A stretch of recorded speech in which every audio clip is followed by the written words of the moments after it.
দর্শক মণ্ডলী, আসসালামু আলাইকুম। যারা দেশ এবং দেশের বাহির থেকে আমার এই ভিডিওটি দেখছেন তাদেরকে কৃষিকথা চ্যানেল থেকে জানাই আন্তরিক শুভেচ্ছা অভিনন্দন। সঙ্গে আছে মোহাম্মদ আমি সম্রাট। সুজলা শস্য শ্যামলা আমার এই বাংলাদেশ ৬৮,০০০ গ্রামের দেশ।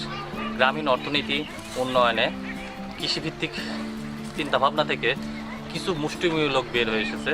তারা কৃষির পাশাপাশি বিভিন্ন সময় বিভিন্নভাবে হাঁস, গরু, মুরগির খামারে করেছে এবং বিভিন্ন সময়ে তারা এই খামার থেকে যে পরিমাণ লাভ করছে তার পর্যালোচনা করলে দেখা যায় যে গরু কিংবা ছাগল কিংবা মুরগির খামারের তুলনায় হাঁসের খামার বেশি লাভজনক। কারণ হাঁস পরিচর্যা একটা সময় আছে যখন বাচ্চা থেকে শুরু করে যখন শুষ্ক মৌসুম চলে তখন এর পিছনে খাদ্য দিতে হয় কিংবা টাকা বেশি ব্যয় করতে হয়, কিন্তু যখন বর্ষা মৌসুম আসে তখন দেখা যায় যে বিনা পুঁজিতে এ থেকে লাভের অঙ্কটা গোনা যায়।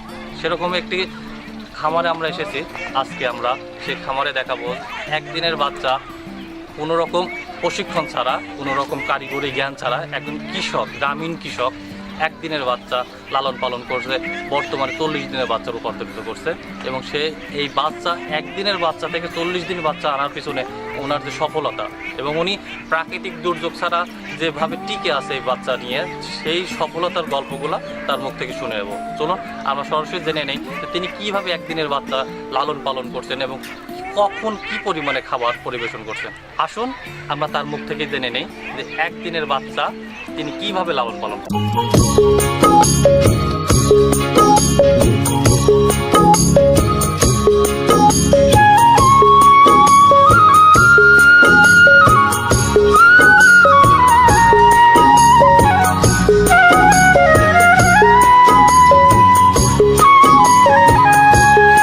বাচ্চা নিয়ে আসার পরে কি খাবারটা একদম আপনি যখন গাড়ি থেকে বাচ্চাটা নামালেন কি খাবারটা প্রথমে দিলেন? বাচ্চার সামনে চিরা ভিজায় দিলেন। চিরা ভিজানোর সাথে পানির ডপারও আছে এবং তারপরে এইভাবে চিরা কয়দিন পর্যন্ত চললো? ২-৩ দিন। একবারে সবসময় চিরা দিতেন? এরকম কি কোনো চিরা আছে না আমরা যারা শান্ত যে চিরাগুলো আমরা বাজার থেকে কিনে খাই এরকম চিরাই না, আলাদা কোনো চিরা আছে? ওই চিরাই। এবং এই ৩-৪ দিন দেওয়ার পর তারপরে কি দিতেন? তারপরে ব্রয়লার স্টার্টার ফিড মানে গুঁড়ে। ও, তারপর ব্রয়লারের যে ছোট বাচ্চার যে খাবারগুলো দেওয়া হয় ওই ফিডগুলাই আপনারা ব্যবহার করতেন। আচ্ছা, স্থানীয় বাজার কি আপনি খোঁজ নিয়ে দেখেছেন যে হাঁসের বাচ্চার জন্য কোনো ফিড বের হয়েছে? না, আমি হাঁসের বাচ্চা আমি জানি ব্রয়লারের ফিডটা খাইলে না, ব্রয়লার ফিডে প্রোটিন আছে। তারপরে তো আমরা জানি যে প্রতিটা পশু পাখির জন্য আলাদা প্রোটিনযুক্ত খাবার দেয়। কোনো অভিজ্ঞতা আমার, তার মানে এখনো ওরকম কোনো ফিড উনি বাজারে পায়নি। আপনি তো কোনো জ্ঞান, আপনার তো এর আগে কোনো জ্ঞান ছিল না যে কীভাবে হাঁসের বাচ্চার খাওয়াইতে হয়, কিংবা হাঁসের বাচ্চা অনেক সময় চিরা খাইতে দেখা যাচ্ছে গলায় আটকে যাচ্ছে, তখন তো আপনার পূর্ব কোনো অভিজ্ঞতা ছিল না। তাহলে যদি এরকম কোনো বাচ্চা হয়তো খাইতে যা আটকে যায়, গলাতে আটকে যায় কিংবা গলা ফুলে যায়, খাবার হয়তো হজম হচ্ছে না, এক্ষেত্রে আপনি কি করতেন? এবং একদিনের বাচ্চা আনার পরে কোনো কি ভিটামিন জাতীয় কোনো মেডিসিন দিতেন? যে ভিটামিন ওষুধ ছিল ওইগুলা পানির সাথে মিশে দিতেন? আচ্ছা, কি পরিমাণ ১,০০০ বাচ্চাতে কি পরিমাণ হচ্ছে ওষুধের পরিমাণ? ধরেন ১ লিটার পানিতে ১ মিলি 2 মিলি এরকম। কি ভিটামিনটা দিতেন? এটা আপনি কোথা থেকে শুনছেন যে ভিটামিন দিতে হয়? এটা ওই জোট গাছেতে আমার খামারি বলে দিচ্ছে যে ভিটামিনগুলো দিবেন। শুধু দর্শকবৃন্দ, উনি যেখান থেকে হাঁস বাচ্চা হচ্ছে ও সংগ্রহ করছে ওখান থেকে বলে দিচ্ছে যে এই ভিটামিনগুলা দিবেন পানির সাথে। আমরা আপনাদেরকে ভিটামিনগুলোর নাম অবশ্যই জানিয়ে দেব। আমরা আপনাদেরকে বলে দেবো কী ধরনের ভিটামিন পানির সাথে ড্রপারের সাথে হাঁসের বাচ্চাগুলোকে দিতে হয়। আচ্ছা, ৩ দিন দেওয়ার পর, চিরা দেওয়ার পর তারপরে কি দিলেন? স্টার্টার। ওইটা অনেক সময় আমি তো এর আগেও বেশ কয়েকটা খামারে গেছি যারা বলতেছে চিরা দিছি তারপরে মুড়ি দিছি। আপনি তো মুড়ি দেন নাই? মুড়ি খাওয়ান নাই? আচ্ছা, ওই যে ফিডগুলা একদিনের বাচ্চা কি পরিমাণ হচ্ছে, ৩ দিনের বাচ্চা আর কি পরিমাণ ফিড দিতে হইতো? ১,০০০ বাচ্চাকে কি পরিমাণ ফিড দিতেন? ১-২ কেজি। ১-২ কেজি। ১-২ কেজি এভাবে পর্যায়ক্রমে কতদিন ফিড খাওয়ালেন? আমি ১৫-২০ দিন। এবং এই ফিডটা আরো কয়দিন পর্যন্ত দিছে? ২০ দিন পর্যন্ত। ২০ দিন। ২০ দিন শেষের দিন আপনি কি পরিমাণ ফিড দিতেন? ৬০ কেজি ফিড দিতেন।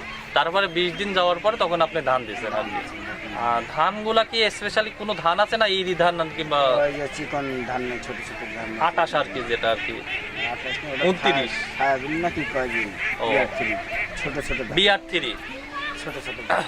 ওনার হাঁসের বাচ্চার বয়স যখন 20 দিন অতিক্রম করলো তখন BR3 যেই ধানগুলা বাজারে পাওয়া যায় চিকন দানা, যে ধানগুলো হুল মুক্ত, সেই ধানগুলো উনি দিত। এবং 20 দিনের দিন যে আপনি ধান দিলেন, কি পরিমাণ ধান দিচ্ছেন?